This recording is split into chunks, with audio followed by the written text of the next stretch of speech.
வணக்கம். பூமியில் வாழும் ஒவ்வொரு மனுஷனுக்கும் தங்களோட வாழ்க்கையில் அவசியம் செய்ய வேண்டிய கடமைகளை கடவுள் நமக்கு கொடுத்துருக்காரு. அந்த கடமைகளை நாம் கரெக்டாக செய்கிறது தான் நாம் கடவுளுக்கு செய்கின்ற நன்றி.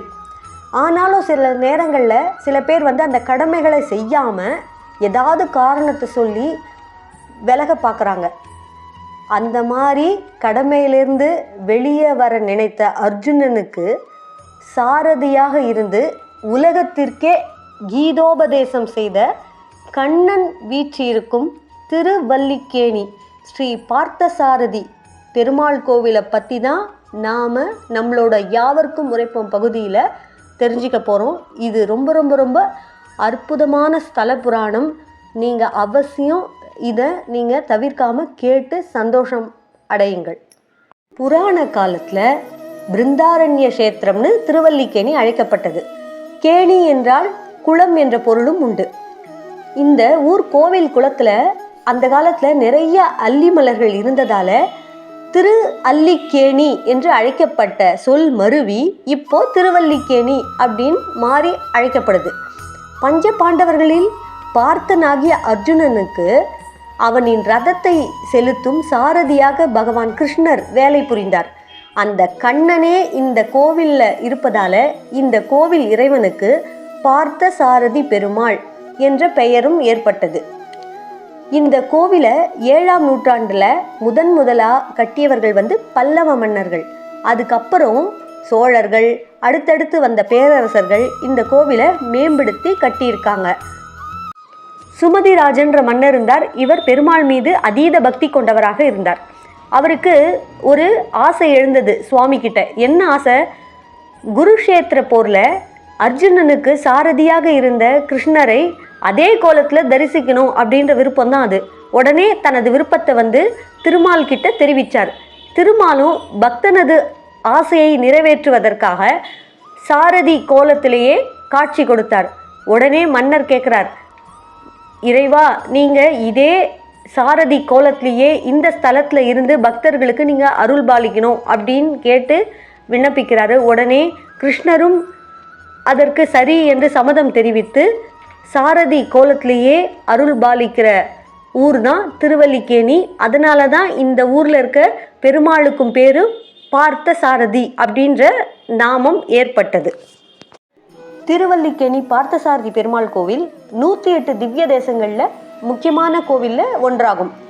இந்த கோவிலுக்கு புகழ்பெற்ற மேதைகளான சுவாமி விவேகானந்தர், மகாகவி பாரதியார், கணித மேதை ராமானுஜம் போன்றவர்கள்லாம் சுவாமியை வழிபட்டிருக்காங்க. அதே போல் இந்த கோவிலில் இருக்க மூலவர் 9 அடி உயரம் கொண்டவர். அது மட்டும் இல்லாமல் இந்த இந்திய நாட்டிலேயே இந்த பெருமாளுக்கு மட்டும்தான் முகத்தில் மீசையோடு இருக்கார். இந்த அரிய காட்சி வேறு எந்த பெருமாள் கோயிலையும் கிடையாது. இங்கே இருக்க பார்த்தசாரதி பெருமாள் மட்டும்தான் முகத்தில் மீசையோட காட்சி தர்றது கூடுதல் சிறப்பு. அப்புறம் சுவாமியோட கையில் எந்த ஆயுதமும் இருக்காது. மற்ற பெருமாள் கோயிலெல்லாம் பார்த்தீங்கன்னா சுவாமி கையில் ஆயுதம் இருக்கும்.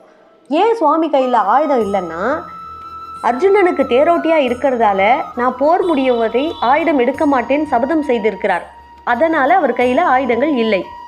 திருவல்லிக்கேணியில் பெருமாளை சங்கம் மட்டும்தான் கையில் போரை அறிவிக்கும் விதமாக வச்சுருக்கார். இந்த மாதிரி கோலத்தில் தரிசிப்பது என்பது ஒரு அபூர்வமான விஷயம். பெருமாளை 4 கரங்களோட தான் நீங்கள் எல்லா கோவிலையும் தரிசனம் பண்ணியிருப்பீங்க. ஆனால் இந்த கோவிலில் பெருமாள் கிருஷ்ணராகிய மானிட ரூபத்தில் தரிசனம் தர்றதால அவருக்கு 2 கரங்கள் தான் உள்ளன. மேலும் ஒரு விஷயத்தை மனிதர்களுக்கு அறிவுறுத்துகிறார் தன்னுடைய தோற்றத்தின் மூலமாக. இந்த கோவிலில் பெருமாள் குடும்ப சகீதமாக இருந்து நமக்கு அருள் பாலிக்கிறார். மனிதர்கள் குடும்பத்தோடு ஒற்றுமையாக இருக்கணும் அப்படின்றத வலியுறுத்தும் விதமாக தான் இந்த திருக்கோலம் அமைஞ்சிருக்கு. மூலஸ்தானத்தில் வேங்கட கிருஷ்ணர் அருகில் ருக்மணி தாயார் இருக்காங்க, மார்பில் மகாலட்சுமி இருக்காங்க. அதுக்கப்புறம் வலதுபுறத்தில் அண்ணன் பலராமர், இடதுபுறத்தில் தம்பி சாத்யகி, மகன் பிரத்யும்னன், பேரன் அனிருத்தன், இவங்க எல்லார் கூடயும் பெருமாள் இங்கே அருள் கொடுக்குறார். இந்த திருவல்லிக்கேணி பெருமாளின் முகத்தில் காயங்கள்லாம் காணப்படுகிறது. ஏன் அந்த காயங்கள் சுவாமியோட முகத்துலனா, பாரத போரின் போது அர்ஜுனன் மீது பீஷ்மர் எய்த அம்புகளை எல்லாம் தானே முன்னின்று ஏற்றுக்கொள்கிறார் பகவான். அந்த காயங்களெல்லாம் தான் ஏத்துண்டு அர்ஜுனனுக்கு வெற்றியை தேடி கொடுக்கிறார் அந்த கிருஷ்ண பரமாத்மா. அதனை விளக்கும் வகையில தான் இன்னைக்கும் பார்த்தசாரதியின் முகத்துல அம்புப்பட்ட வடுக்கள் காணப்படுகின்றன. இங்க சுவாமிக்கு அதிக காயங்கள் இருப்பதால நெய்வேத்தியத்தில் அதிகமாக நெய் சேர்க்குறாங்க. காரமான மிளகாய் போன்ற பொருட்கள் எல்லாம் சேர்ப்பதில்லை. உலகத்தில் அழகாகவே பிறக்கலையே அப்படின்னு வருந்துபவர்கள் இந்த திருமாலின் கோலத்தை தரிசித்தால் அழகு அழியும் தன்மை உடையது என்ற தத்துவத்தை உணர்த்துகிறார் பகவான். இந்த கோவிலில் சர்க்கரை பொங்கல் தான் மிகவும் விசேஷமான பிரசாதம். மற்ற ஸ்தலங்களில் குறிப்பிட்ட நாளில் குறிப்பிட்ட நேரத்தில் தான் கருட சேவை வைபவத்தை நம்மளால் பார்க்க முடியும். ஆனால் இந்த திருவல்லிக்கேணி பார்த்தசாரதி பெருமாள் கோவிலில் வருடம் 365 நாட்களுமே கருட சேவை தரிசனம் தான். அதுக்கு என்ன காரணம்?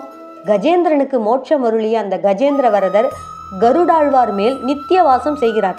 அதனால தான் நம்மளால் இந்த பார்த்தசாரதி பெருமாள் கோவிலில் தினமும் கருட சேவை வைபவத்தை நம்மளால் கண்குளிர காண முடியுது. குடும்ப சமேதரா அருளாட்சி செலுத்தும் இந்த வேங்கட கிருஷ்ணனை தரிசித்தால் வினைகள் யாவும் தீரும், வாழ்க்கையில் மகிழ்ச்சி பெருகும் என்பது பக்தர்களின் நம்பிக்கை. நாமும் சென்னை சென்றால் அவசியம் திருவல்லிக்கேணி சென்று பார்த்த சாரதியை தரிசிப்போம், பாவங்களை தொலைப்போம். ஓம் நமோ நாராயணாய. ஓம் நமோ நாராயணாய. நன்றி.